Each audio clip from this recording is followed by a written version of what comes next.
Hi, my name's Brady and this is my personal project.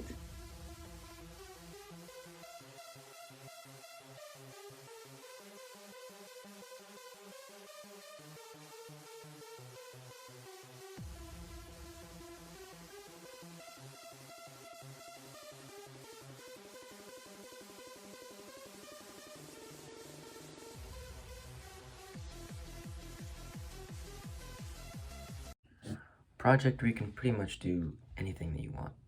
Now with this, when we first started talking about it, many ideas went through my head. I went from cooking to like a stock market project to running, and then I finally ended up on weightlifting. And the main reason for this is I've always been an athlete and I've loved sports and I loved like doing athletic things, but I've always been small. I've always wanted to get into weightlifting, but it's been hard and I always give up, so I thought this was a perfect time for it.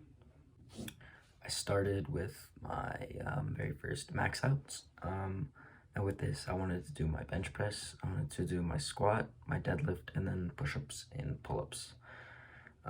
Starting out with bench, I did 115, and here it is. Now, there's a couple of main issues with this and my form. So the first thing is I have no arch or leg drive, and these two things would have probably made it so I would have got like 125 or something, a little bit higher. Because I have such a straight back and I'm not using my legs at all, I really just can't push as hard and I can't add as much weight. Moving on to squat. Now, my squat actually looks pretty good. I got 185, and here that is. Really the only main issue here is my stability. You'll see I like wobble a bit with my knees, and this isn't a huge deal, but I definitely could get better with this, but otherwise did pretty well. Now moving on to my deadlift, this was by far my worst lift. I only got 185, and if you know anything about weightlifting, you should know that your deadlift should be higher than your squat, and mine are the same. So the main problem with my deadlift is I just yank the bar off the ground. I just yank it with an arch back, or not arch back, but bent over, and I just yank it. I'm using like 90% back, no legs. I don't do what's called pulling the slack out of the bar, which I'll go more into depth in later. And I just yank it, and this is just horrible form, and there's so much to improve on. Moving on to push-ups and pull-ups. Now with my push-ups, I started with 33 as a max out.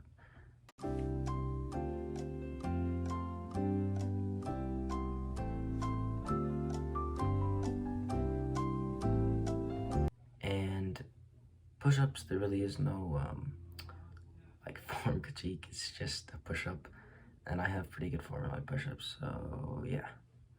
And with pull-ups, I started with 9. This is actually pretty impressive.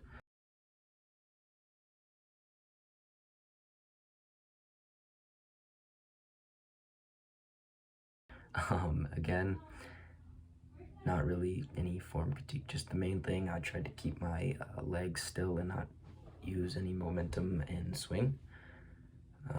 Now, the next two steps for my project were creating max out end goals and creating my workout plan. Now, for my workout plan, I had to keep one main thing in mind, and that was that I have weightlifting class 2 or 3 times a week. And with our weightlifting class, we would mostly do workouts based just around squats and bench press.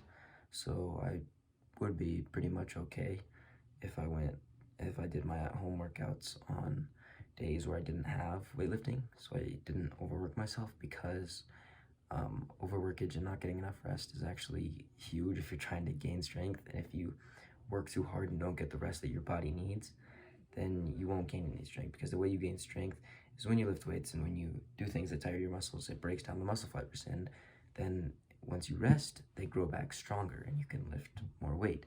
Now, if you're going every day and going hard every day, this isn't going to happen, so I had to keep that in mind. Now, with my plan, I decided to do a push-pull legs and then a bodyweight day. So 4 days, it's a lot. But what I would do is I would take days off when I needed, and wouldn't go harder than I could, and I made sure I was safe. Now with this, a push day is a chest and triceps and shoulders. My bad. So usually the way I would do these workouts is I would start with bench press. And what I'd like to do for my bench press is work up in weight. So start with a lighter weight, say for 12 reps. Then go up weight for 8 reps. Then a set for like 6, 5. And then a heavy set for like 2. And then I would go into incline, and usually what I would do is if I did dumbbells on flat bench, then I would do barbell on incline, or the other way around. And with incline, I would just go pretty heavy and go anywhere from like the 6 to 10 rep range for 4 sets. And after I do this, the two main, or not two main, but 2 pushes for the chest, then I would go into a shoulder press, so I can hit the shoulders pretty hard. And I would like to go dumbbell bench for this, so I would just put the bench up and then do um, dumbbell shoulder press. After that, I go into the more single muscle focused. And for triceps, there's a couple exercises that I really liked. I liked overhead tricep extensions.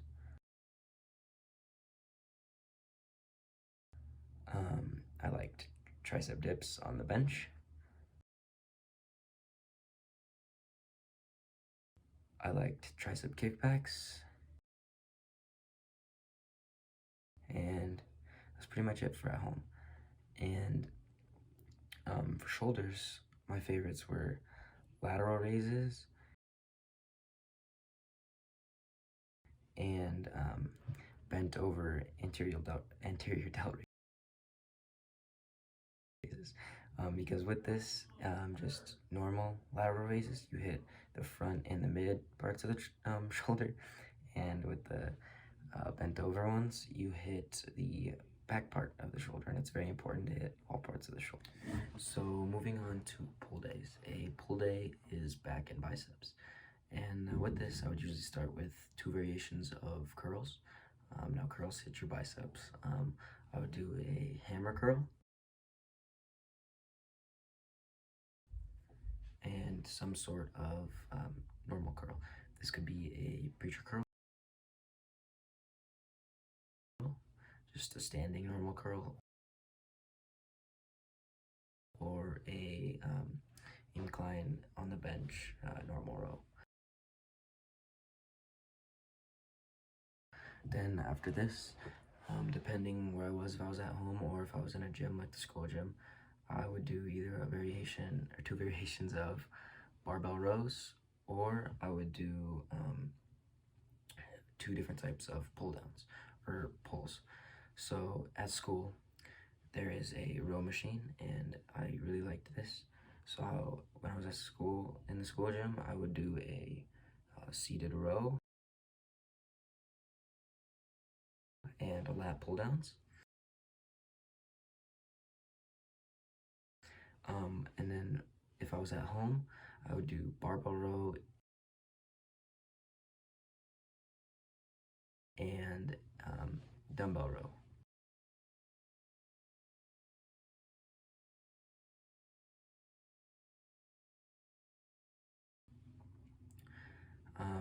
So moving on to leg day.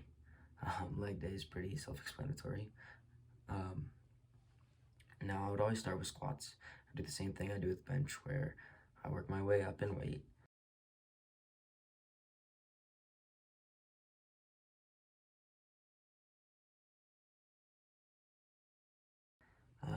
And then after that, I would do deadlifts, because I like doing deadlifts on leg day rather than pull day. I know it makes sense to do a deadlift on a pull day, but I just feel like it works more legs and I just like it better.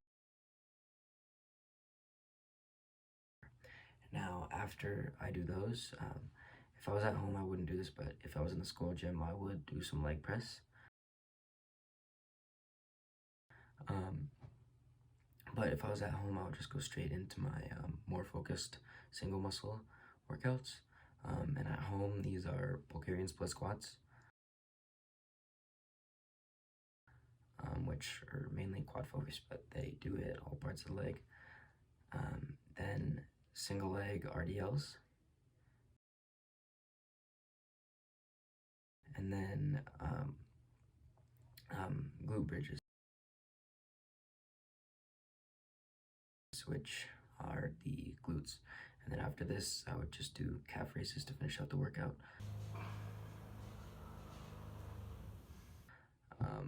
And that is a leg day.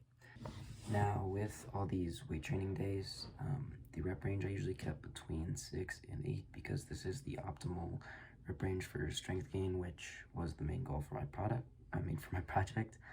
And then for sets, I did 3 or 4 per exercise. Then the final day of the week is a bodyweight day.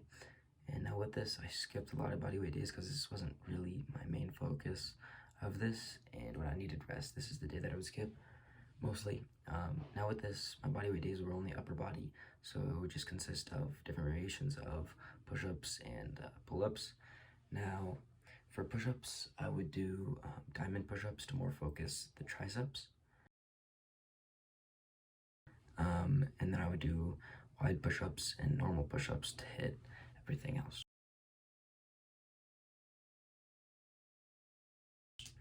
And for pull-ups, I would do chin-ups, which are more bicep focused.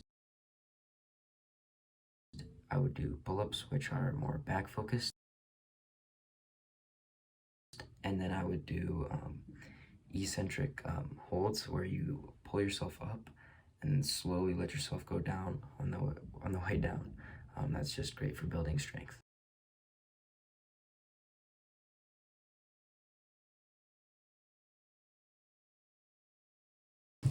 Now, rep range for these bodyweight days, I tried to go to close to failure on every single one because it's bodyweight and you kind of need to if you want to see any improvement. So each week that I had a bodyweight day, I would just try and do as many as I could of that certain exercise, and I would do 2 or 3 sets for each exercise.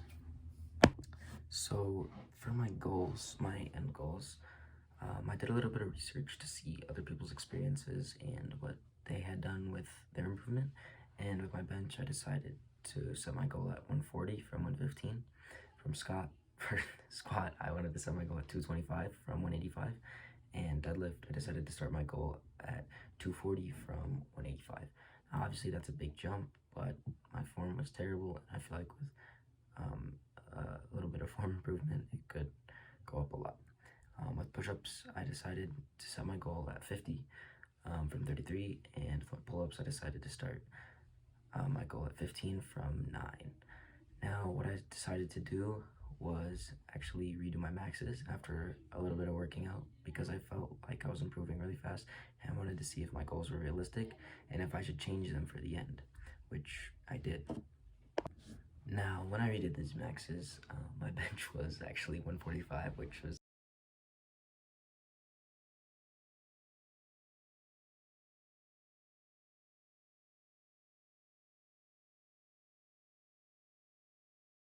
already above my goal of 140, so I decided to set my end goal at 150.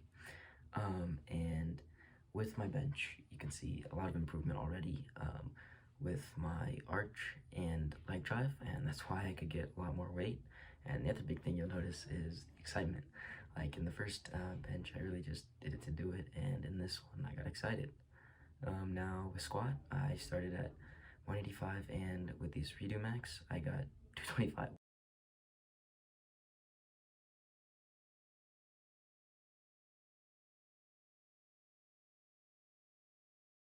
Which was my end goal. So I decided to move my end goal to 240 pounds. Now with squat, my form, it's relatively the same to be honest. And the biggest thing you see here again is the excitement. I got excited because I wanted to hit 225. That's 2 plates. It's a big goal, and I was really excited. Now with deadlift, I got 225 as well. With much better form. I still didn't pull the slack out of the bar because I didn't totally know what that was. I tried to, but I didn't. So what pulling the slack out of the bar is it's so the bar basically moves a little bit when the weights are on it, and what you want to do is pull the tension out so it's tight and you're tight, and then you want to pull after that. So with this, I decided to keep my end goal the same at 240. Now with push-ups, my midterm max out was 42, so I decided to keep my goal at 50. And for pull-ups, it was 12, so I decided to keep mine at 15. After these midterm max outs, I just kept following my workout plan, and I kept seeing strength increases every week. I was going up on reps or weight, which is a very important thing to do, so you don't plateau. Because if you just keep the sets and the weight the same, you're not going to really see any strength gains.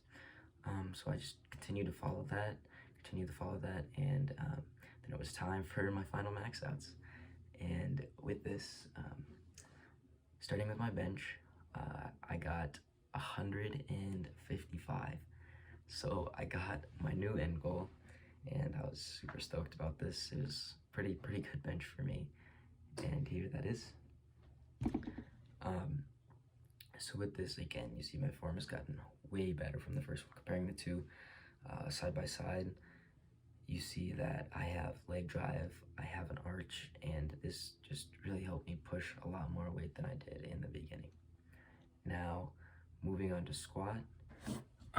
So basically, wasn't able to do my squat or my deadlift max, and the reason for this was lower back pain.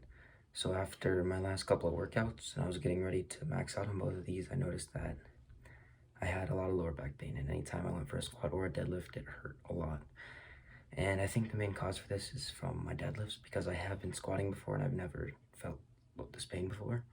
And after any bit of research, you'll find that for athletes, deadlift is not worth it. The risk to reward ratio is not worth it.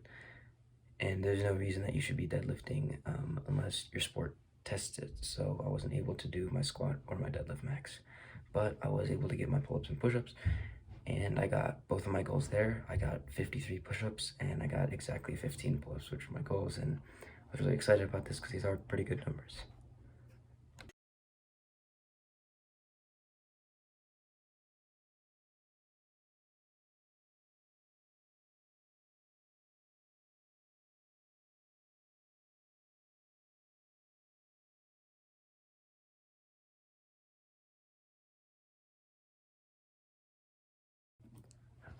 So yeah, that was my personal project, and taught me a lot of things, not just about weightlifting, but life skills as well.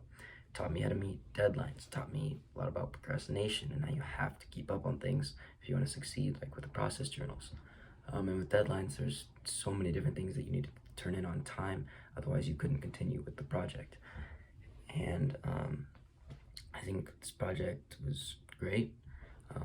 Other than a couple things, it also taught me that you're not always going to see the results and get the things that you want. With my lower back pain, I wasn't able to squat and deadlift at the end. But yeah, it's part of the process, and I have to keep going, and I have to understand that that happens in life. So yeah.